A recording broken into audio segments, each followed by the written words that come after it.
ছোলার ডাল দিয়ে আবার মিষ্টি হয়, সেটা কখনো তোমরা শুনেছ? আমার বড়মশাইয়ের ছোলার ডাল দিয়েই মিষ্টি খাওয়ার মনে গেছে। তো আগের দিন থেকে আমি ছোলা ডালগুলোকে ভিজিয়ে রেখেছিলাম। তারপরের দিনে আমি ছোলার ডালের এইভাবে একটা পেস্ট বানিয়ে নিয়েছিলাম। তারপর পেস্টটা এইভাবে দেখো প্যানের মধ্যে তেল গরম করে একে একে পেস্টটা এইভাবে বড়ার আকারে ভেজে নিলাম। সমস্ত পেস্টটাকে বড়ার আকারে এইভাবেই ভেজে নিতে হবে। তো একে একে বড়ার মতো ভেজে নিলাম। তোমরা এই পেস্টটার মধ্যে একটু নুন, মানে লঙ্কা গুঁড়ো, ভাজা মশলার গুঁড়ো দিয়ে এইভাবে তোমরা ছোলার ডালের বড়াও খেতে পারো।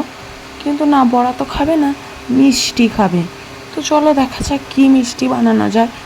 তারপরে এগুলো একে একে দেখো আমি সব ভেজে নিয়েছিলাম। এইভাবে ভেজে নেওয়ার পর কিছুক্ষণ আমি ঠান্ডা করতে দিয়েছিলাম। ঠান্ডা করার পরে এগুলোকে আবার মিক্সিতে নাকি বাটতে হবে। মিক্সিতে আবার তাহলে ওগুলোকে বেটে নিলাম ভালো করে, এইভাবে ছিঁড়ে কুচিয়ে যেমন করে পেরেছি ভরে দিয়ে তারপরে এইভাবে আবার মিহি গুঁড়ো করতে হয়েছে। দেখো এইভাবে মিহি মিহি করে গুঁড়ো করে নেওয়ার পরে এই যে একটু চাং চাং টাইপের হয়ে গেছিলো, ওগুলোকে আমি ভালো করে হাতে করে ওগুলোকে ছাড়িয়ে দিচ্ছিলাম যাতে চাং চাং করা না থাকে। আর এইদিকে নিয়েছিলাম এলাচ আর কিচমিচগুলোকে অর্ধেক করে নিয়েছিলাম। গোটা গোটা কিচমিচ দেওয়ার মতো ক্ষমতা নেই আমার, ওই জন্য অর্ধেক করে নিয়েছিলাম। আমার মতো যারা গরিব তারা এইরকমভাবেই অর্ধেক করে নেবে, তাহলে অনেকটা সাশ্রয় হবে। তো তারপরে 1 কাপ চিনি নিয়েছিলাম। আর এখানে প্যানের মধ্যে 1 চামচ চিনিকে দেখো শুকনো খোলার মধ্যে নাড়িয়ে নাড়িয়ে একটা কালার তৈরি করে নিচ্ছিলাম।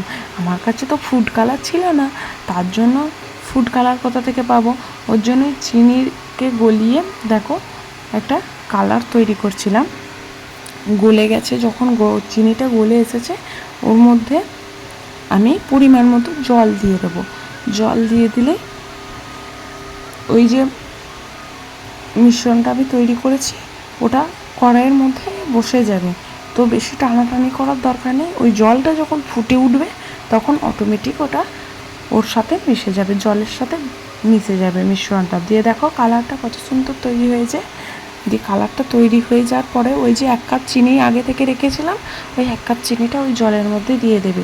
আর জলের মধ্যে 1 কাপ চিনি দিয়েছিলাম, আর ওইখানে এই 1 কাপ পরিমাণে জল দিয়েছিলাম, তার থেকে হয়তো একটু বেশি দিয়েছিলাম। তারপরে দেখো এলাচগুলো ভেঙে রেখেছিলাম, এলাচগুলো ওর মধ্যে দিয়ে দিলাম যখন জলটা ফুটে এলো।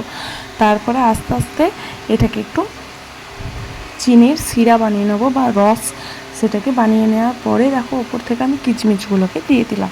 কিচমিচগুলোকে দেওয়ার পরে আবারও ভালোভাবে নাড়িয়ে নিচ্ছিলাম যাতে এটা একটু আঠালো টাইপের হয়ে যায়। দেখো তোমাদেরকে আমি আঠালো কীরকম ভাবটা আসছে সেটাও আমি দেখিয়ে নেব। প্রথমে আঠালো ভাবটা সেইভাবে আসেনি, তাই দেখো এরপরে বোঝা যাচ্ছে যে কীরকম আঠালো ভাবটা চলে এসছে, দেখেই বোঝা যাচ্ছে, একটা জিনিসকে দেখে বোঝা যায়। তো এরপরে আঠালো ভাবটা চলে এসেছে, তাই আগে থেকে যে আমি ডালের যে গুঁড়োটা বানিয়ে রেখেছিলাম, ডালের বড়ার যে গুঁড়োটা, সে গুঁড়োটা এর মধ্যে দিয়ে দেবো। এর মধ্যে দিয়ে ভালোভাবে মিশিয়ে নেবো যাতে ভালোভাবে মিশে যায়। ভালোভাবে মিশিয়ে নেওয়ার পরে ওটাকে কিছুক্ষণ একটু ঠান্ডা হতে দেবো যাতে সেটাকে তৈরি করার মতো, তো হাতে দেওয়ার যে উত্তাপটা সেটা যেন ধরার ক্ষমতা থাকে, সেরকমভাবে একটু ঠান্ডা করে নেওয়ার পরে এগুলোকে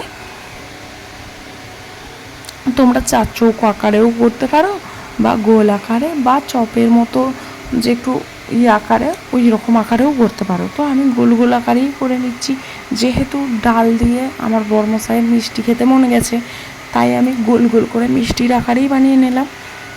সমস্তগুলোকে দেখো এরকম গোল গোল করে বানিয়ে নিলাম। তো এইভাবে তোমরা বাড়িতে এরকম মিষ্টি বানিয়ে রাখতে পারো। আর হঠাৎ করে আত্মীয় স্বজন এলে এই মিষ্টি দিলে অবশ্যই তারা খেয়ে প্রশংসা করবেই করবে। একবার বাড়িতে বানিয়ে দেখবে, ভালো লাগলে অবশ্যই লাইক শেয়ার কমেন্ট করতে একদম ভুলবে না। আশা করছি ভালো লাগবে ভিডিওটা, আর নতুন হয়ে থাকলে সাবস্ক্রাইব করে পাশে থাকবে। ধন্যবাদ।